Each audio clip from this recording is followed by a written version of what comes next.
En el año 2008, la mayoría de países latinoamericanos tenían gobiernos que eran catalogados por los analistas como de izquierda, que marcaron una tendencia política e ideológica en la región. Para ese entonces coincidieron presidentes como Lula da Silva en Brasil, Cristina Fernández en Argentina, Rafael Correa en Ecuador, Evo Morales en Bolivia o Hugo Chávez en Venezuela, bajo el denominado socialismo del siglo XXI.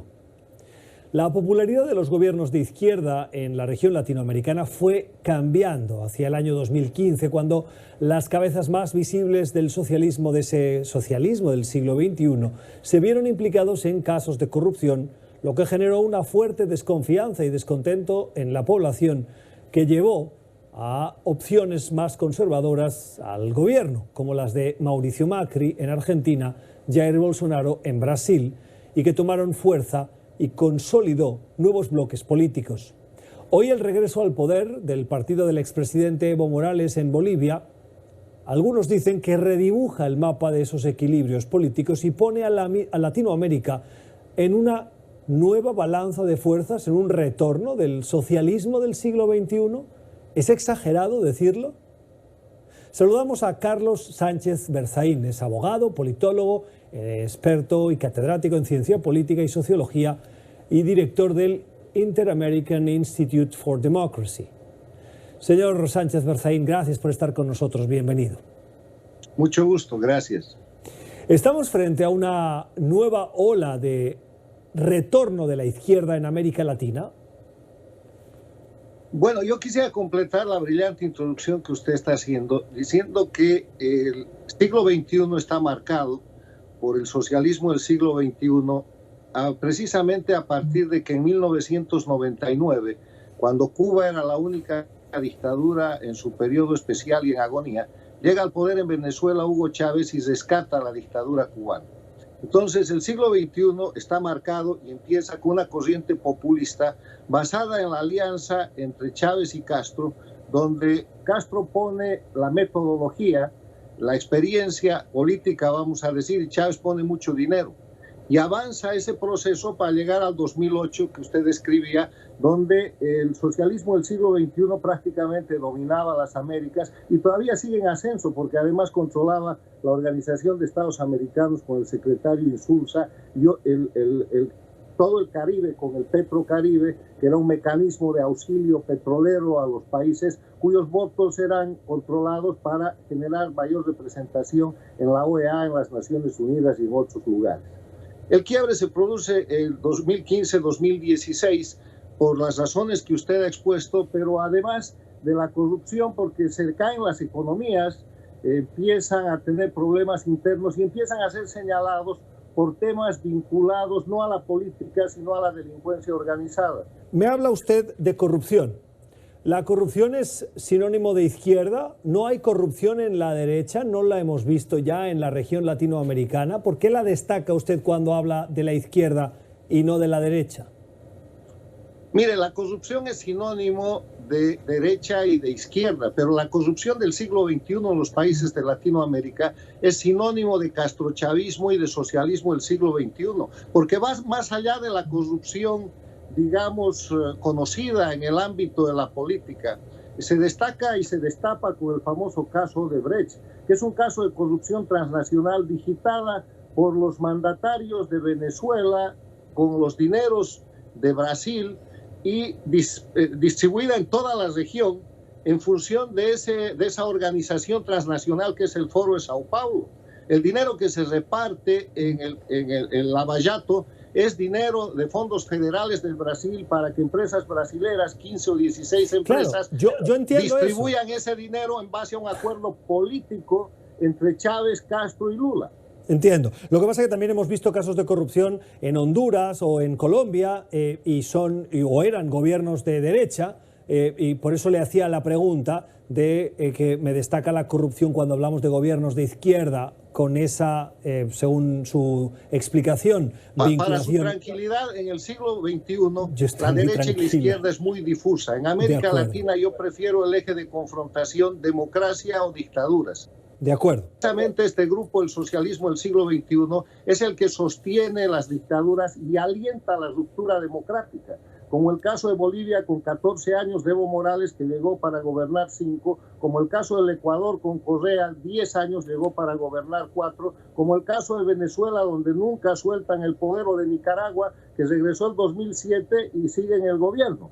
O sea, el eje de confrontación en América Latina no es derecha e izquierda, es socialismo del siglo XXI, castrochavismo, que quiere decir ruptura del sistema democrático versus la democracia, y eso es lo que yo planteo en un libro que tengo que se llama Las Dos Américas. Bueno, estoy bastante de acuerdo en que esa división o ese eje izquierda-derecha en los tiempos políticos actuales está bastante difusa, y lo hablo, por ejemplo, cuando nos referimos a la política europea o la política estadounidense en cuestiones como seguridad o en temas económicos, que se difunde bastante. Vamos al tema que nos ocupa en esta conversación. ¿Es lo mismo hoy el gobierno de Alberto Fernández, de Luis Arce o de Andrés Manuel López Obrador, con la corrupción que se ve en Venezuela o en Cuba con esa ausencia de libertades? Porque usted me habla de control castrochavista y luego me decía de otros países la simpatía. Yo ahí le veo ya el matiz. ¿Qué opina usted? Bueno, a ver, aquí para hacer esta evaluación, fundémonos en principios. Y uno de los principios que sustentan la democracia están señalados en la Carta Democrática Interamericana, y son 5 los elementos esenciales: respeto a los derechos humanos y libertades fundamentales, vigencia del Estado de Derecho, división e independencia de poderes, elecciones libres y limpias y libre organización política. Eso no hay en Cuba, eso no hay en Venezuela, eso no hay en Nicaragua, y en Bolivia está por verse si se puede recuperar, porque durante el gobierno de Evo Morales eso no ha existido. Bolivia en el gobierno de Evo Morales ha sido un país con persecución política judicializada, con presos políticos, con exiliados políticos, con control absoluto de todos los poderes del Estado, que todavía se mantiene en manos de este grupo. Y ahora viene un presidente del mismo grupo que lo que hace es reconcentrar ese poder con promesas y con cuestiones, pero su primera tarea debería ser la transición a la democracia para devolverle a Bolivia esos 5 elementos esenciales. Lo que pasa, señor Sánchez Berzaín, respecto a los derechos humanos, Estado de Derecho, división de poderes, elecciones libres, organización política libre, esto se cumple en Argentina hoy, con mayor o menor medida, pero se cumple, y se cumple en México. Yo le pregunto, otra vez, ¿es comparable Argentina, México con Venezuela o Cuba? No, por eso cuando yo hablo de Argentina y México hablo de gobiernos alineados al socialismo del siglo XXI, no de países controlados por el socialismo del siglo XXI. Los países controlados por el socialismo del siglo XXI, el jefe es Cuba, el eje principal, la colonia principal, el hub, es Venezuela, y los países bajo control son Nicaragua y en este caso Bolivia.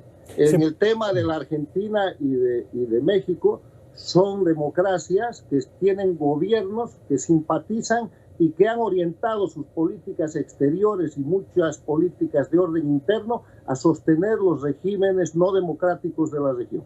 Entiendo. Para que me quede claro, ¿se puede ser demócrata y de izquierdas? Claro que sí, porque la izquierda es una ideología, no tiene nada que ver con ser o no ser democrático. Lo que usted no puede ser es dictatorial y castrochavista y pretender presentarse como de izquierda o simular democracia, porque yo le quiero decir que una cosa que han hecho Venezuela, Ecuador con Correa, y pretende todavía Ortega en Nicaragua y Evo Morales en Bolivia, es presentar perfectas dictaduras, perfectas autocracias donde no hay ninguno de los elementos que hemos mencionado, como si fueran democracias, diciendo simplemente que allá se vota, porque han hecho del voto y del sistema de dictadura electoralista el método de justificación de cualquier cosa. Un país que tiene presos políticos, un país que tiene perseguidos políticos o que tiene exiliados políticos, por más que voten, nunca será una democracia. La opinión de Carlos Sánchez Berzaín, es abogado, politólogo y sociólogo catedrático que hoy nos acompaña, dirige el Inter-American Institute for Democracy. Señor Sánchez Berzaín, qué gusto conversar con usted sobre estas cuestiones. Feliz noche. Un placer, muchas gracias por la oportunidad. Vamos a la pausa, ya regresamos.